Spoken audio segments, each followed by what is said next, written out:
Bagaimana doa dari segi makam hakikat? Tadi pada makam tauhid kita mensyarahkan lagi 10 tahun. Kalau nak berdoa Tuhan tahu dah, kita pun tak tahu lagi. Kita tarik pula doa yang sama, kita bawa pada malam ni. Tadi 30 tahun. Ni kita tarik pula bawa pada malam ni. Soalan. Sebentar lagi tuan-tuan kita pakat-pakat nak solat berjemaah macam biasa Sembahyang isyak berjemaah. Kemudian kita lepas berzikir nak berdoa kepada Allah Ta'ala. Soalan, sebelum kita berdoa, agak-agak Tuhan dah tahu ke belum kita nak minta apa? Allahumma salli ala Sebab itulah ulama kata, mana mungkin Allah Ta'ala menentukan sebab berdoa. Sebab sebelum kita berdoa pun Tuhan tahu dah. Mana mungkin Tuhan memberi dengan sebab kita berdoa. Sebelum kita berkata Tuhan tahu dah. Mana mungkin Tuhan menentukan sebab kita berdoa. Sebelum hati bergerak Tuhan tahu dah. Sebab tu ulama kata, dah bila mana Tuhan menentukan satu penentuan, semata-mata penentuan itu Tuhan tentu pada azali, bukan sebab kita berdoa. Kerana dalil sebelum kita kata pun Tuhan tahu dah. Contoh paling mudah ya Allah, mak aku jatuh katil, ya Allah, mak aku duduk ICU, ya Allah bantu, ya Allah. Contoh. Soalan, agak-agak sebelum kita kata mak kita sakit, Allah Ta'ala tak tahu ke mak kita sakit? Bagi jawapan, kenapa Tuhan tahu? Tak tepat lagi. Yang paling tepat? Yang merancang. Ya? Betul dah. Tak tepat lagi, betul dah. Yang lain? Ya? Jawapan yang paling dekat, Tuhan yang bagi sakit, betul dah. Allahu Akbar, Tuhan tahu dah. Itu yang paling tepat sekali. Dah dia bagi sakit. La tataharrak zarratan illa biiznillah. Tak akan bergerak satu zarah di alam ini melainkan dengan izin Allah Ta'ala. Tak akan masuk penyakit dalam badan kita melainkan dengan izin Allah Ta'ala. Bermakna macam mana Tuhan tak tahu mak kita sakit? Dah dia yang bagi sakit. Ya dah. Allahu Akbar. Sebab itulah bila mana kita mensyarahkan ia pada ilmu hakikat, bagaimana tuan-tuan nak memahami hakikat ini sebelum kita kata Tuhan tahu dah, sebelum kita sebut Tuhan tahu dah, yang tak lepas tuan-tuan perbuatan ini kembali kepada perbuatan kita, maka tak dapat tidak tuan-tuan kena memahami hakikat ihsan. Ni dipanggil kecemerlangan daripada syariat tauhid tasawuf. Kita memahami kepada makam ihsan. Baik, ihsan bagaimana? Kata Nabi, ihsan ada dua. Yang pertama, wa'bud rabbaka ka'annaka tarah. Kamu semayang, kamu mengaji, kamu menulis, kamu berzikir, baca Quran seolah-olah kamu nampaknya Tuhan. Satu makam. Makam yang kedua, kalau kamu tak boleh duduk pada peringkat yang pertama, kamu yakin pula fa'innahu yarak. Kamu yakin Tuhan nampakkah kamu? Tengok ihsan ada dua darajat. Yang pertama, kita beramal seolah nampak Allah. Makam ni tinggi tapi mudah. Yang kedua, kita beramal seolah-olah Allah nampak kita. Makam ni rendah tapi bahaya. Kenapa ulama kata bahaya? Pertama sekali, takut merupakan Tuhan dengan zat. Tuhan tengok aku dengan apa? Dengan mata ke? Macam kita duduk di office tuan-tuan. Dulu kalau tak ada CCTV, nak tidur pun tak apa. Sebentar dah pasang CCTV ni tuan-tuan, nak lena sekejap berasa tak boleh. Sebab apa? Duduk ditengok oleh CCTV. Begitulah juga antara kita dengan Tuhan. Malam ni mengaji dah ilmu tasawuf berkenaan ihsan. Yakin Tuhan nampak, takut-takut merupakan Tuhan dengan zat. Sebab tu hamba di mana-mana tuan-tuan, hamba suka menghuraikan masalah ihsan pada makam yang pertama. Yang ini tinggi tapi mudah. Sebab apa mudah? Ilmu ni semua ilmu Allah, bukan ilmunya kita. Baik, kita syarah. Bagaimana yang dikatakan wa'bud rabbaka ka'annaka tarah. Kamu sembahyang Allahu Akbar seolah-olah kamu nampak Tuhan. Soalan yang pertama, agak-agak tuan-tuan yang alim, di dunia yang fana ini, boleh tak kita melihat zat Allah Subhanahu Wa Ta'ala? Tentu tak boleh Confirm tak boleh. Nabi Musa nak tengok Tuhan pun tak terdaya. Tengoklah aku bila runtuhnya bukit itu. Sebelum runtuh bukit, Nabi Musa runtuh dulu dah. Artinya i'tiqad ahli sunnah wal jamaah, dekat dunia tak boleh melihat Tuhan melainkan di syurga. Tapi Syiah berpegangan mereka lain. Syiah berpegang dekat dunia tak boleh melihat Tuhan, juga dekat syurga tak boleh melihat Tuhan. Sebab apa? Mereka berkata Tuhan tu bukan jirim, bukan jisim, bukan zat yang kita boleh nampak. Allahu Akbar. Sebab tu dijawab oleh ulama-ulama ahli sunnah, tuan-tuan. Tengok Tuhan besok bukan dengan mata kepala ni. Mata ini berhajat kepada jisim. Tapi kita ada mata lain dipanggil mata hati. Tengok tuan-tuan, tak usah syarah mata hati lah kita syarah mata ni cukup dah. Tadi kita kata mata ni tuan-tuan berhajat kepada zat dan sebagainya, betul tak? Tapi tengok nisbah dunia sementara ni tuan-tuan, kalau kita menggunakan mata ni sekalipun, kita tengok lain, tapi dengan izin Tuhan kita boleh nampak lain. Usah kata mata hati, mata ni tengok lain, tapi nampaklah lain. Contoh paling mudah, kalau tengok bulan nampak apa? Nampak bulan? Iya ke? Tak nampak lain? Kabur-kabur. Allahu Akbar. Nak jawab tu takutlah tu. Allahumma salli ala Muhammad. Dah tuan-tuan hamba nak bagi dalil contoh begini. Satu pasangan bernikah, nak bagi dalil, usah kata mata hati. Mata ni cukup dah, tengok lain nampaklah lain. Satu pasangan bernikah, suami isteri bernikah 30 tahun dah. Tiba-tiba tuan-tuan, isteri dia baru meninggal seminggu. Kecintaan, kebahagiaan yang dia bina selama 30 tahun, dalam seminggu agak-agak boleh lupa dah. Tak boleh tuan-tuan, isteri meninggal baru seminggu. Maka haji tu macam biasa, malam ni ke Masjid As-Sabirin untuk mengaji dan sebagainya Lepas kuliah, sekali lagi lepas Isyak, dia duduk atas motor 10 minit duduk dah. Tiba-tiba imam tepuk balik belakang. Ai haji, kenapa tak balik lagi? Dia kata tunggu bini naik. La ilaha illallah. Dia lupa isteri dia meninggal dah. Tapi sebab rutin harian, tiap-tiap hari sebelum balik, dia akan tunggu isteri naik baru dia balik. Satu. Yang kedua, bila sampai ke rumah sekali lagi tuan-tuan dia tengok slipper berselerak. Tengok slipper, hamba yakin tak nampak slipper. Terbayang arwah isteri selalu dah. Sebab apa? Hari-hari bila mana balik rumah, slipper tu semua bersusun. Sebab isteri yang kemas. Tapi semenjak arwah dah tak ada, slipper berselerak. Dua. Yang ketiga, masuk pula ke dapur tuan-tuan, nak makan sekejap, buka tudung saji. Buka tudung saji, hari ni kosong. La ilaha illallah, menantu tak ada, lupa. Selalu lepas kuliah isteri dah siap masak, buka tudung saji makan. Tapi hari ni lupa, isteri dah meninggal, buka tudung saji nampak kosong. Hamba yakin tuan-tuan, tengok kosong tak nampak kosong, tengok kosong nampak arwah isteri. Tiga. Yang keempat, sekali lagi naik pula masuk ke bilik tuan-tuan buka lemari nak salin baju. Bila ternampak saja baju arwah isteri kita, berlilangan air mata. Apa khabar isteri aku dikubur pada hari ni? Sihat ke tak? 4. Yang kelima tuan-tuan, kemudian kita tidur, peluk bantal Bila peluk bantal tu terasa macam peluk arwah isteri dah. Kecintaan yang kita bina 30 tahun nak hilang seminggu tak mampu tuan-tuan.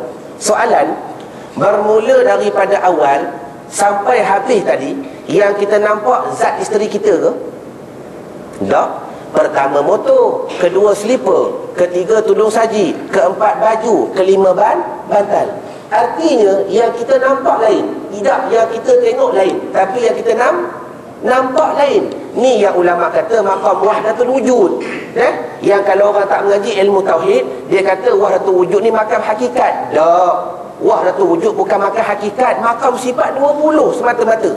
Memandang apa yang berlaku di bangsa kepada Allah. Ini yang dikatakan memahami maqam ihsan. Baik. Kesimpulannya, bila mana kita syarah dekat dunia tak boleh melihat Tuhan, habis apa maksud Nabi kata wa'bud rabbaka ka'annaka tarah? Sebelum Nabi berkata wa'bud rabbaka ka'annaka tarah, takkan Nabi tak tahu akidah yang dalam dunia tak boleh melihat Tuhan? Rupa-rupa Nabi menggunakan perkataan kiasan, Nabi menggunakan perkataan singkatan. Di dunia zat Tuhan tak boleh nampak, tapi soalan, perbuatan Tuhan kita boleh tengok tak? Boleh. Sifat Tuhan kita boleh nampak tak? Nampak. Kebesaran Tuhan kita boleh tengok tak? Ni baru ni berlaku di Jepun. Kita kata Tuhan marah. Zat Tuhan ke? Tak. Dengan berlakunya tsunami, kita nampak kemarahannya Tuhan. Marah tu sifat ke? Lah, sifatlah marah tu. La ilaha illallah. Duk geling lagi. Marah tu sifatlah. Satu sifat dipanggil sifat marah. Bermakna sifat Tuhan dekat dunia boleh melihat, perbuatan Tuhan dekat dunia boleh melihat. Di antaranya bagaimana? Dalam kitab Ad-Durrun Nafis ulama mensyarahkan, boleh ke? Adjust TV sikit. Baik.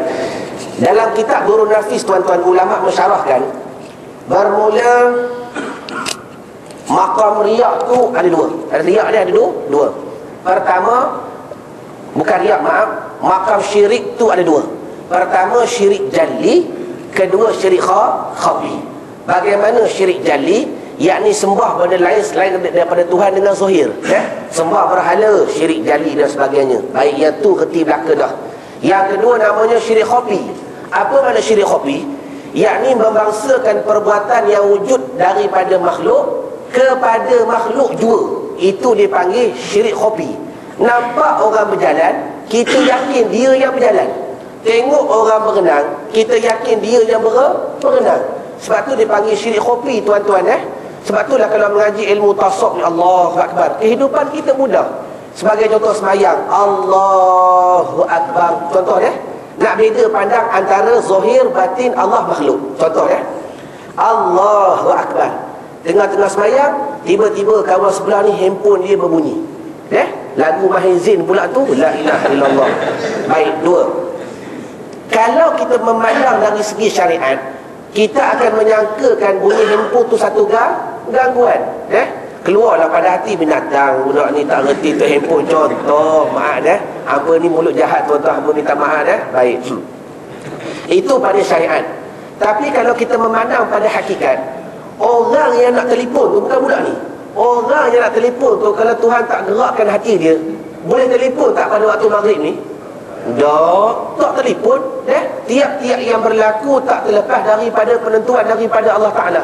Sebab tu kalau kita melihat dari segi ilmu tasawuf, mudah kehidupan. Maknanya kalau semayang Allahu Akbar, kalau dengar bunyi handphone, kalau tuan-tuan syarah pada makam syariat, tuan-tuan akan merasakan bunyi handphone satu gangguan. Tapi kalau tuan mengaji dengan Ustaz Irwan yang jahil ni, hamba kata bunyi handphone satu nikmat.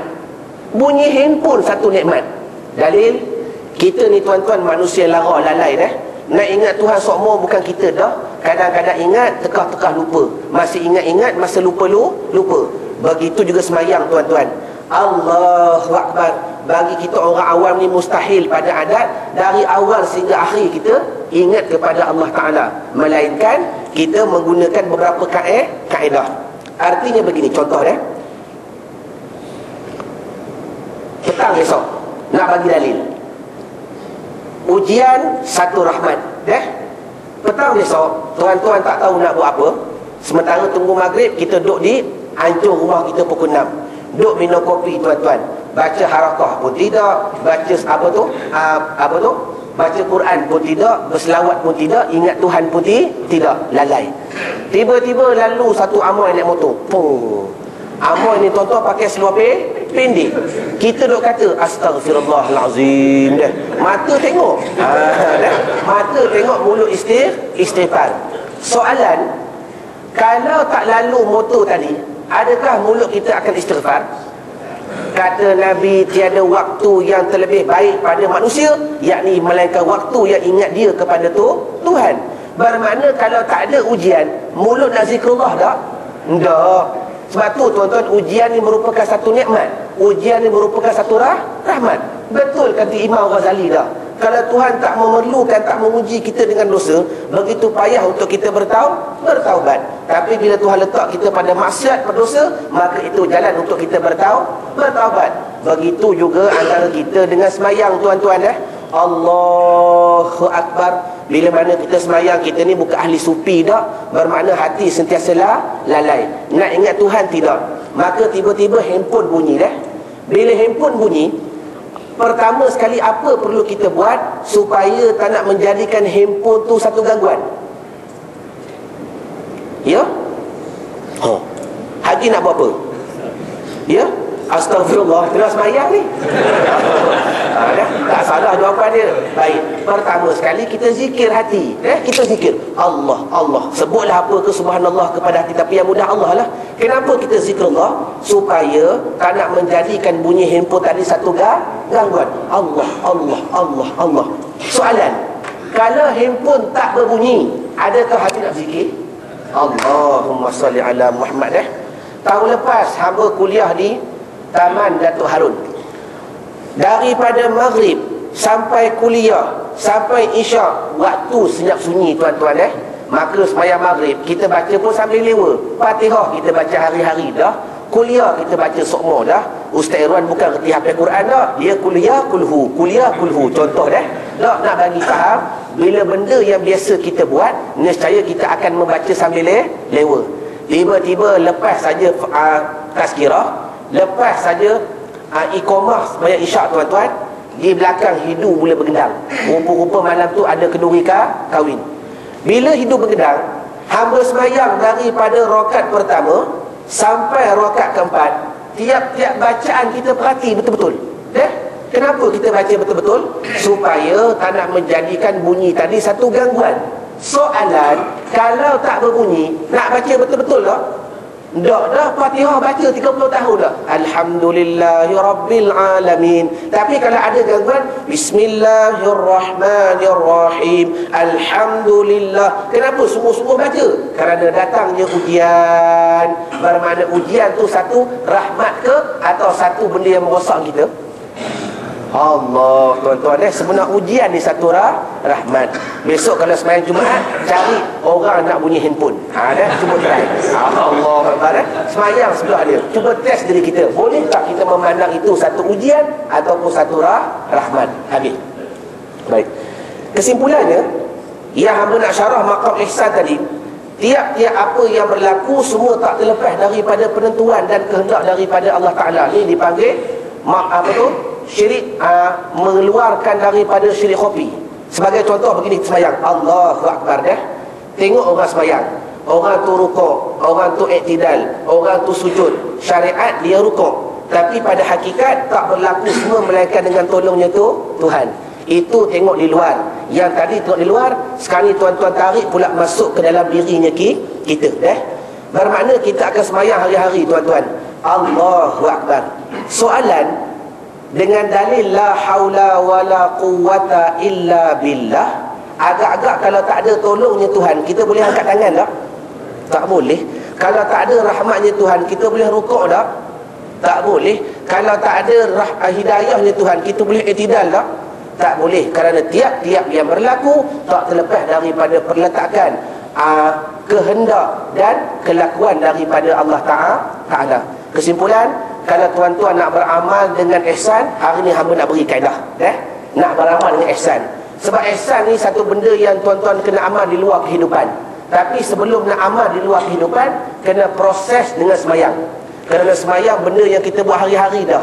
Baik, nak proses bagaimana? Dua kaedah. Kaedah pertama dalam kitab Farid atau Faraid, dalam kitab Faridah ulama kata tiap-tiap perbuatan semayang sunat kena niat juga. Hamba yakin tuan-tuan tak pernah dengar. Sebab biasa yang kita niat pada takbir saja, betul tak? Aku semayang maghrib 3 rakaat kerana Allah Ta'ala. Tapi tuan-tuan pernah niat tak ketika rukuk? Aku nak rukuk kerana Allah Ta'ala. Pernah niat tak? Tak pernah niat. Aku iktidal kerana Allah Ta'ala. Pernah niat tak? Tak pernah niat. Tapi dalam kitab Faridah, ulama kata sunat kena niat, bukan wajib. Kenapa ulama kata sunat kena niat? Kerana tiap-tiap perbuatan semayang perlu dilakukan dengan sengaja. Ni kaedah. Tiap-tiap perbuatan semayang perlu dilakukan dengan sengaja. Bermakna kalau kita buat dengan terlalai, tak sah. Buat dengan terpaksa, tak sah. Buat dengan terlupa, tak sah. Tengah-tengah semayang tiba-tiba rukuk. Lah aku rukuk dah, tak sah rukuk, wajib patah balik. Ataupun tengah-tengah semayang orang letak pistol. Kalau kamu tak rukuk, aku tembak. Dia kata, kita pun rukuk lah, bukan sebab kita nak rukuk, sebab dia nak tembak. Maka rukuk tadi tak sah. Atau contoh lain, tengah-tengah semayang tiba-tiba serban jatuh. Kita niat nak ambil serban, bukan nak rukuk. Waktu sama tengah rukuk, maka rukuk tadi tak sah. Maka daripada hukum-hukum begini, sebab tu ulama mengeluarkan tiap-tiap perbuatan semayang juga sunat diniat. Baik, bila mana kita sunat diniat, bermakna sunat kita baca aku rukuk kerana Allah Ta'ala aku iktidal kerana Allah Ta'ala. Ini syariat. Kemudian kita campur pula dengan hakikat tadi. Tiap-tiap yang berlaku tak terlepas daripada penentuan Tuhan. Betul? Tiap-tiap yang berlaku tak terlepas daripada perbuatannya Tuhan. bermakna takkan kita rukuk melainkan Tuhan yang rukukkan. Betul tak? Artinya bermula pada malam ini, barang siapa nak melalui kaedah proses ihsan pada semayang, amalkan begini. Ketika takbir, buat macam biasa, Allahu Akbar. Aku semayang maghrib 3 rakaat kerana Allah Ta'ala dah. Ketika rukuk, belajar bersembang dengan Tuhan. Nak kata bagaimana? Allahu Akbar. Dalam hati kata, aku rukuk kerana Allah yang rukukkan. Salin. Aku rukuk kerana Allah yang rukukkan. Kita bukan kata Tuhan rukuk, kita kata kita rukuk. Syariat. Tapi kita mendampingkan, kita menggantungkan rukuk kita di atas kehendaknya Tuhan. Aku rukuk kerana Allah yang rukukkan. Iktidal. Sami Allah. Ketika baca sami Allah di lidah, di hati kata, iktidalku kerana Allah yang iktidalkan. Allahu Akbar. Sujud, Allahu Akbar. Sujudku kerana Allah yang sujudkan. Hati berkata-kata. Duduk, dudukku kerana Allah yang dudukkan. Sujud, sujudku kerana Allah yang sujudkan. Bangun balik, Allahu Akbar. Qiyamku kerana Allah yang qiyamkan. Dah. Ni antara kaedah tuan-tuan nak belajar masalah ihsan pada semayangnya kita. Yang hamba yakin, kalau tuan-tuan melakukan hari-hari, nescaya sampai satu proses perkataan tu hilang. Dia akan hilang dengan sendiri, yang datang semata-mata kepahaman. Macam zikrullah lah. Kata Syekh Muhammad Al-Maliki, awal zikir mulanya lidah, kemudian setelah lidah masuk ke hati. Kekallah lidah bersama hati, hilanglah lidah, yang tinggal hati. Akhir sekali, hilanglah hilanglah di hati, yang kekal hanya zikrullah. Yang kekal hanya zikrullah. Yang sifat asal zikrullah, tak ada suara, tak ada bunyi, tak ada rupa, tapi ada. Serupa macam niat. Niat ni tak ada bunyi, tak ada suara, tak ada rupa, tapi ada. Persoalan yang perlu kita syarah, benda yang tak ada tadi, adakah boleh berawal dengan tak ada? Tak faham soalan tak? Niat, kan banyak orang syarah, dia kata, ustaz, niat ni bukan bacaan, niat ni bukan pertuturan, niat ni bukan lapas. Dia kata niat ni lintasan. Hamba kata betul. Bermakna niat tak ada bunyi, tak ada suara, tak ada rupa. Bermakna yang tak ada tadi tapi ada tak? Ada. Yang tak ada tapi ada, boleh tak berawal dengan tak ada? Mana boleh? Benda tu mesti ada dulu. Tak faham lagi? La ilaha illallah Muhammadur Rasul. Tak macam tadilah tuan-tuan, bila mana telah berkata Said Muhammad Al-Maliki dalam masalah zikrullah dah. Sifat zikir asal tak ada rupa, tak ada bunyi, tak ada suara, tapi ada. Tetapi nak sampai kepada kepahaman tak ada tadi, perlu diadakan dengan ada. Mulakan syariat dengan lidah, kemudian masuk zikrullah pada hati. Allah, Allah, Allah dah. Lama-lama hilang pada hati, maka datanglah kepahaman zikir itu pada hakiki. Bermakna yang tak ada tapi ada, mesti berawal dengan ada. Maka ni ulama kata tak salah bagi orang awam beramal dahulu. Aku semayang fardu maghrib 3 rakaat kerana Allah Ta'ala. Beramal dengan bercakap, mengaji lagi, sehingga Tuhan campak hakikat pada hati. Oh, barulah memahami bagaimana dia katakan hakikat lintasan. Allahu Akbar, datang lintasan. Bermakna mana mungkin orang boleh buat lintasan kalau tak bermula dengan lapas. Faham ni ibarat? Serupa masalah tadi. Mana mungkin orang memahami hakikat kalau tak memahami proses perkataan dahulu. Kita belajar bercakap Allahu Akbar, rukukku kerana Allah yang rukukkan. Hari-hari proses, sehingga Tuhan menarik perkataan pada hati, datang kepahaman. Tiada yang berlaku melainkan daripada kehendak daripada Allah Ta'ala. Ni yang kembali pada mukadimah tadi. Syaitan kata apa? La amala arja lil qabuli min amalin. Tiada amal yang kita harap nak Tuhan terima, yaghibu anka syuhuduh, yang ghaib dari kepada kamu melihatnya amal. Bermakna kita beramal tapi tak nampak kita beramal. Kita diamalkan oleh Allah. Dah. Tapi ingat, tempat ni bukan di lidah, tempatnya di hati. Kita rukuk, betul kita beramal, tapi pada hakikat aku dirukukkan oleh Allah. Aku iktidal, betul aku iktidal, tapi pada hakikat aku diiktidalkan oleh Allah. Wallahu alam. Madailah mukadimah kita pada hari ni. Mukadimah dia tak mengaji lagi. Mudah-mudahan segala pada kita Allah Ta'ala memberi faham dan menzahirkan pengamalan pada kehidupan kita. Wallahu alam. Baik, tak faham tanya, tak tanya faham. Jadi hamba ulang balik. Doa pada makam syariat ialah usaha, ikhtiar. Doa pada makam tauhid semata-mata ubudiyah, penghambaan kita kepada Allah. Doa pada makam tasawuf semata-mata tazkirah, peringatan, muhasabah kepada diri sendiri balik yang berdoa. Dan doa pada makam hakikat melahirkan pada makam ihsan. Apa makam ihsan? Melihat amal kita yang dibahasakan oleh Allah Subhanahu wa ta'ala. Ini yang dikatakan ya ghibu anka syuhuduh, ya ghaib dah daripada kamu syuhud, melihatnya amal. Tak nampak kita beramal, tapi kita beramal. Bermakna yang berlaku ialah pertolongan daripada Allah Ta'ala, dizahirkan pada makam ihsan. Ini yang dikatakan wa'bud rabbaka ka'annaka tarah. Kamu semayang seolah-olah kamu nampak Tuhan. Bermakna kita bukan nampak zat Tuhan dah, kita nampak perbuatan Tuhan bergelumang di atas dirinya kita. Ni namanya wa'bud rabbaka ka'annaka tarah. Semayang Allahu Akbar seolah-olah kamu nampak Tuhan. Bukan nampak zat Tuhan dah. Nampak apa? Nampak perbuatan Tuhan. Dalam ramai-ramai seorang je faham, sebab dia jawab Allah. Bermakna barulah faham makna wa'bud rabbaka ka'annaka tarah. Kita semayang ihsan bukan nampak Tuhan, tapi nampak perbuatan Tuhan, nampak sifat Tuhan yang bergelumang pada dirinya kita. Allahu Akbar, aku rukuk kerana Allah yang rukukkan. Al-Sami Allah, aku i'tidal kerana Allah yang i'tidalkan. Ni namanya ihsan. Wallahu alam. Soalan?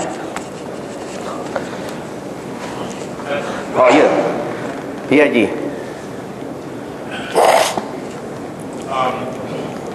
Saya ada seorang sahabat. Ya. Bapak mertua dia ni agak umur lah. Ya. Dia kahwin lagi satu. Ya. Kemudian dia tanya, bapak kahwin lagi? Ya, sudah takdir. Jadi perkataan takdir nak kaitkan dengan takdir dengan doa tadi. Okey. Yang kedua, apakah disebabkan kepahaman doa tadi itu, ketentuan semua dah orang dah tahu semua dah, Ya. daripada azali. Ya. Kepahaman ini yang didakwa mempengaruhi pemikiran minda orang Melayu, di mana rezeki sejuta tidak akan jadi segandak, membentuk sikap orang Melayu khususnya Islam. Ya. Jadi kepahaman ini dari segi ketentuan Tuhan yang azali ini. Ya. Yang ketiga, Tuhan kata, bukan doa dengan aku akan makbulkan. Okey, baik. Yang pertama berkenaan jodoh. Jawapannya ringkas. Tak, jodoh dulu. Ada? Yang pertama masalah jodoh dikaitkan dengan takdir. Satu hadis yang sahih yang perlu kita yakin pada malam ini, Nabi pernah bersabda 5 perkara yang tak ada ikhtiar, yang tak ada usaha, yang memang yakin penentuan pada azali.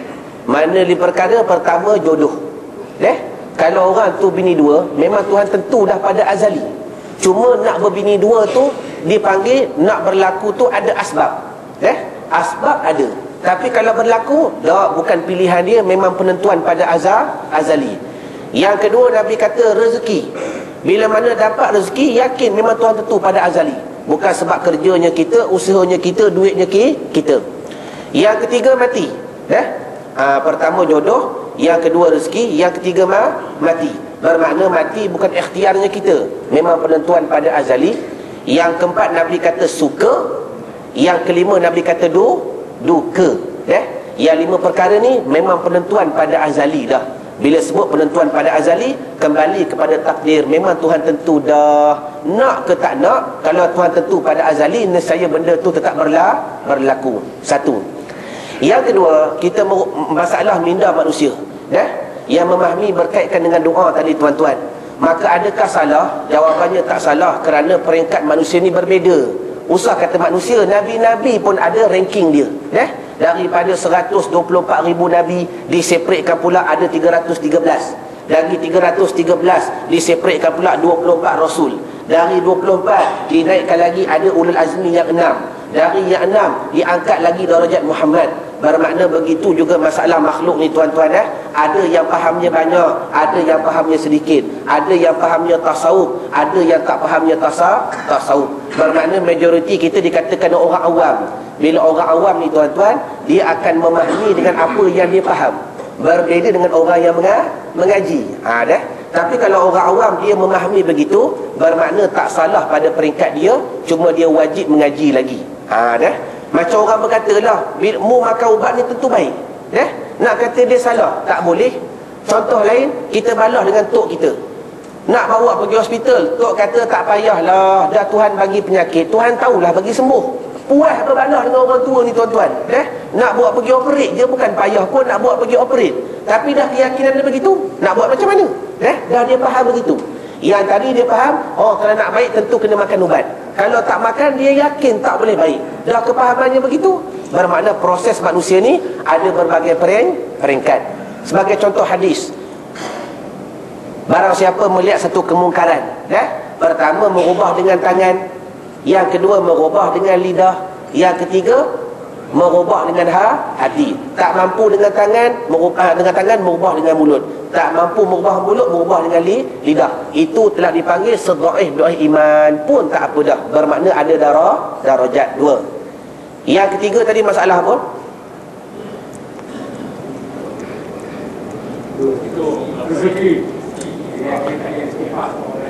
Dah, itu dah nombor 2 dah.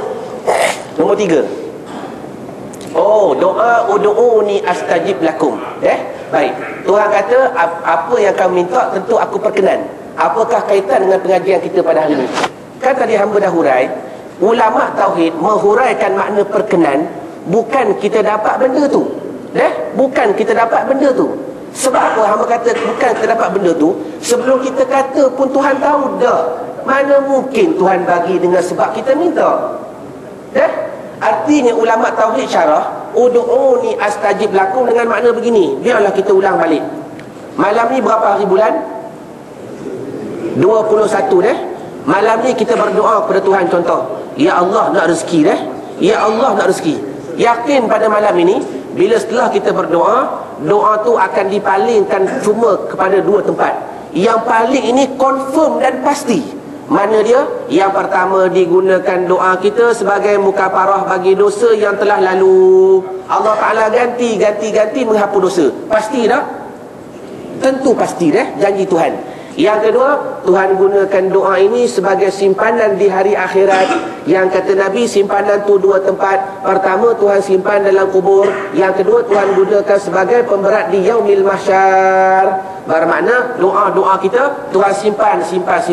Besok bila timbang, kalau berat belah kiri, Allah Ta'ala jadikan doa kita pada hari ini sebagai satu zat. Letak di sebelah mizan, maka beratlah di sebelah kanan. Yang mudah-mudahan kita akan masuk syurga Tuhan semata-mata doa yang tak termakbul dahulu. Pada hakikat Tuhan makbul tak? Makbul, cuma lambat lagi. Ini yang dikatakan ud'uni astajib lakum. Bila mu berdoa, tentu aku perkenan. Mana perkenan digunakan mukafarah, digunakan sebagai simpanan. Artinya bermula pada hari ini ke belakang, ke hadapan, dan sebelum kita mati, kalau dapat, kita dapat bukan sebab berdoa, tapi semata-mata penentuan pada azali. Jadi artinya, kalau begitu Ustaz, tak payah berdoa ke? Tak. Sebab bila mana kita berdoa, mukafarah tetap kita dapat, simpanan tetap kita dah dapat. Maka rugilah bagi mereka yang tak berdoa. Tak salah. Dia yakin, Tuhan tentu dah aku nak berdoa buat apa. Tak salah. Tetapi ruginya dia, mukafarah dia tak dapat, muhasarah dia tak dapat, pengampunan dosa dia tak dapat, simpanan dia tak ada di padang mahsyar kelak. Tu yang rugi. Fahaman ibarat? Wallahu a'lam. Niat antara semayang kan? Ya. Sejak itu semayang, kita niatkan ya, betul. Kita ganti dengan la haula wala quwwata illa billah. Jawabannya boleh. Kalau kita gantikan dengan la haula wala quwwata boleh. Cuma masalahnya nak proses hati ni. Biarlah kita menggunakan satu ucapan yang kita sendiri mudah faham. Tapi ya. Ada, aku rukuk kerana Allah rukukkan. Hamba dah buat lama dah. Dah, bermakna insya-Allah proses je boleh dah. Mudah je nak rukuk. Allahu Akbar. Masa baca Allah tu hati kata, rukukku kerana Allah yang rukukkan. Tak usah katalah sahaja aku rukuk. Tak usahlah kata sahaja. Lambat. Aku rukuk, tentu dah. Aku rukuk kerana Allah yang rukukkan. Iktidal. Sami Allah, aku iktidal kerana Allah yang iktidalkan. Yang haji tanya sebab lambat, sebab banyak tu betul. Sebab kita berawal dengan percakapan. Kita berawal dengan pertuturan. Yakin kalau tuan beramal semakin lama, akhir sekali akan hilang perkataan tadi. Yang datang cuma kepahaman dia, mari kehendak sendiri, mari kepahaman sendiri. Pahaman ni ibarat wallahu alam. Tapi kalau nak beramal dengan la haula pun tak ada masalah, sebab kembali kepada makna yang sama. Wallahu alam. Dah. Jadi cukuplah untuk hari ini. Mudahan segala penyakit Allah Ta'ala memberi faham dan menzahirkan pengamalan dalam kehidupan kita. Wallahu alam. A'udzu billahi minasyaitonir rajim. Bismillahirrahmanirrahim. Ar-Rahman 'allamal Qur'an, khalaqal insana 'allamahul bayan. Asy-syamsu wal qamaru bihusban wan najmu wasyajaru yasjudan. La tuharrik bihi lisanaka lita'jala bih. Inna 'alaina jam'ahu wa qur'anah. Fa idza qara'na fattabi' qur'anah. Thumma inna 'alaina bayanah. Bal huwa Qur'anun Majid fi lauhin mahfuz. Sanuqri'uka fala tansa, sanuqri'uka fala tansa, sanuqri'uka fala tansa. Ya Allah, apa-apa yang kami baca janganlah engkau lupakan. Ya Allah, apa-apa yang kami dengar janganlah engkau lupakan. Ya Allah, apa-apa yang kami ulang janganlah engkau lupakan. Allahumma salli ala sayyidina Muhammad sirri hayatil wujudi wa sababil a'zami likulli mawjudin salatan tuhafizuna bihal Qur'an wa tufahimuna bihal ayat wa tahfazuna biha su'al qawli wal amali wan niyat wa ala alihi wa sahbihi wa barik wa sallim walhamdulillahi rabbil alamin.